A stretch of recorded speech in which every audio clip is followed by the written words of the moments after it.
Adigun. Bá mi rẹ̀ gọ́. Wọ́n wà lóde. Ajókòó ẹni máa pọ̀. Bàbá o. Àkànjí rè ṣé dáadáa ni. Ọ̀rẹ́ mi, wo adúgbò fúnlẹ́dù wa. A kú ọdún wa yìí. Wo ọdún ni.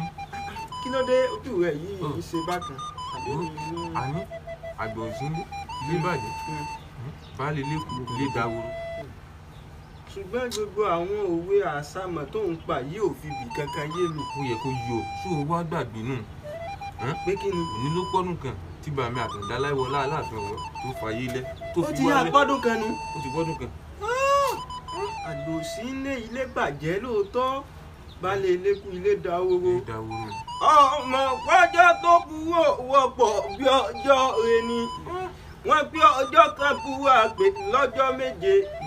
Èmi ò mọ̀ pé ó ti pé ọdún kan tí bàmí Àtàndá jáde láyé. Ẹ wá rí bàmí Àtàndá kọ́lọ́hún ó dẹ̀lẹ̀ fẹ́ èèyàn rẹ̀ yìí tó ṣe sílẹ̀ àwọn onígbàgbé láyéláyé. Gbogbo wa là ń ṣe léde lẹ́yìn rẹ̀ bàmí Àtàndá ti ṣàlàfin Ọ̀yọ́. Ojú pẹ́ kókókó máma fọ́pọ̀ rẹ́ni bájà wò kiri kọ̀rọ̀. Àgbà òjò tí bánijà tí gbòde bá bẹni lọ́wọ́ ẹni. Àtàndá. Ikú ti pọ̀ ọmọ tí bàbá dúpẹ́. Láìwọlá. Àrùn tí sọmọ tí yóò gbọ́dọ̀ gbin ní. Ikú tẹ́sọ pé ikú ò gbọ́dọ̀ gbọ́ àrùn tẹ́sọ pé ò gbọ́dọ̀ ṣe òfò tẹ́sọ pé ò gbọ́dọ̀ ṣe. Títìrí méjèlá àwa tìrì ní ilé bàbá tó ti bí olúkú ewu. Ìlà tìrì láṣẹ bẹ́ẹ̀ oko. Ìkàn tìrì wẹ̀wẹ̀ jẹ. Ìkóhun kóso tìrì pẹ́kú. Ọkà bàbá tìrì polóko. Ìwọ̀ tìrì pẹ́já. Òkè tìrì máwo ó ti sọ ọmọ rẹ̀ ní kúdẹ̀. Pé ọmọdé ó kápá gbàjà fi kó tìrì lọ́yọ̀ ọmọ láàfin òjò pàṣẹ kẹrẹmọdé ó máa ti gbà.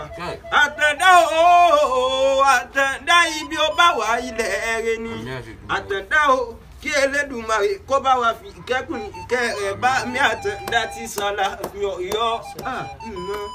Kí Elédùwà ó bá wa fi ìkẹ́kùn kẹ́ bàbá wa láàfin Àtàndá. Ǹjẹ́ òní jà lọ àfin fún.